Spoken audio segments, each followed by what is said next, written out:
नमस्कार दोस्तों, मेरा नाम है आशुतोष मांडके और आप देखना शुरू कर चुके हैं डायनामिक इम्पल्शन। आज के इस वीडियो में हम बात करेंगे 8 जनवरी 2024 के करंट अफेयर्स की।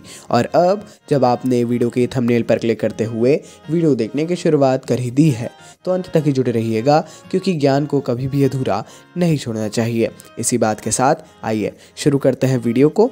आपकी तैयारियों के लिए हार्दिक शुभकामनाएं हम दे नहीं पाए थे, इसलिए अब दे रहे हैं। चलिए पहली जानकारी के साथ, डेनमार्क की रानी मार्गरेट द्वितीय ने अपने नए साल के भाषण में 52 साल के शासन के बाद सिंहासन छोड़ने के फैसले का खुलासा किया।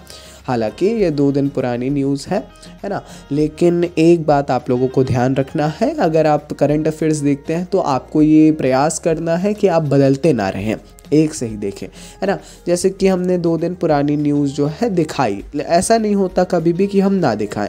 हाँ, 1-2 दिन डिले हो सकता है। डेनमार्क की जो रानी है मार्गरेट सेकेंड, वो अब 52 साल के बाद जो है सिंहासन छोड़ रही हैं।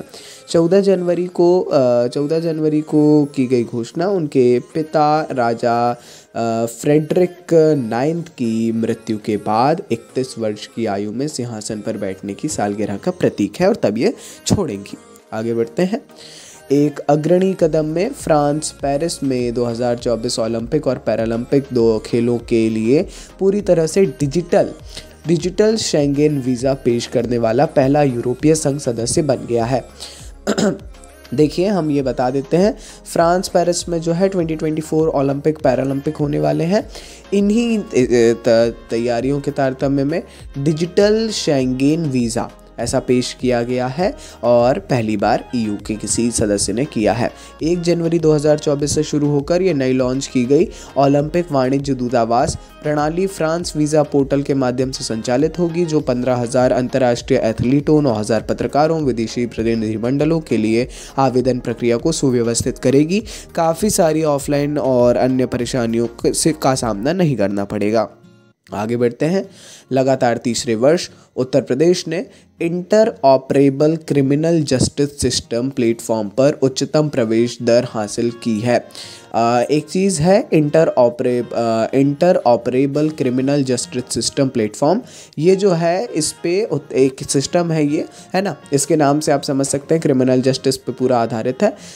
उत्तर प्रदेश ने जो है इसमें प्रथम स्थान हासिल किया है एक बार फिर, जो न्याय प्रशासन में प्रौद्योगिकी का लाभ उठाने के लिए राज्य की प्रतिबद्धता को दर्शाता है। मतलब न्याय में भी डिजिटल किया जाए, टेक्नोलॉजी और प्रौद्योगिकी का लाभ उठाया जाए। ये जो प्लेटफॉर्म है सुप्रीम कोर्ट की ई समिति के दिमाग की उपज बोली जा सकती है और गृह मंत्रालय द्वारा ये कार्यान्वित है और भारत में आपराधिक न्याय प्रणाली को दक्षता बढ़ाने के लिए महत्वपूर्ण भूमिका भी निभाता है। आगे बढ़ते हैं।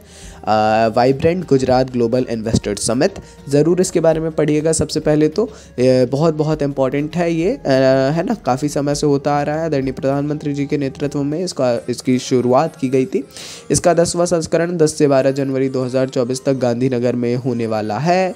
इस संस्करण का विषय है गेटवे टू द फ्यूचर और यह द्विवार्षिक आयोजन वैश्विक नीति निर्माताओं, राजनयिकों, व्यापारिक नेताओं और निवेशकों के लिए सहयोग, साझेदारी को बढ़ावा देने और निवेश के अवसरों का पता लगाने के लिए एक महत्वपूर्ण मंच के रूप में कार्य करता है। जाहिर तौर पर आपको इसके बारे में ज़रूर पढ़ना चाहिए, जो हम बता चुके हैं। ये इसके नाम से आप समझ सकते हैं, इन्वेस्टर समिट है और गुजरात के विकास में एक अहम भूमिका प्ले कर रहा है, शुरुआत से लेकर अभी तक, है ना। 10वां संस्करण है, समझिए। ये थोड़ा सा एक इम्पॉर्टेंट जानकारी है। विदेश मंत्रालय के आधिकारिक प्रवक्ता जो स्पोक पर्सन थे अरिंदम बागची जी, इनका मतलब पूरा जो कार्यकाल था काफ़ी शानदार रहा है। ये स्पोक पर्सन के तौर पर इन्होंने काफ़ी बड़े मुद्दों पर और हर चीज़ पर जो है, हर चीज़ को लेकर ये काफ़ी एक्टिव रहे हैं। और परंतु अब इनकी जगह रणधीर जायसवाल जी को दे दी गई है।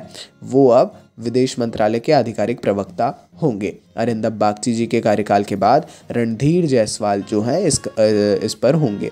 यह कदम अक्टूबर 2023 में जिनेवा में संयुक्त राष्ट्र और अन्य अंतर्राष्ट्रीय संगठनों में भारत के अगले स्थायी प्रतिनिधि के रूप में अरिंदम बागची की नियुक्ति के बाद आया। है ना। मतलब अक्टूबर 2023 के बाद जो है अब आया है ऐसा।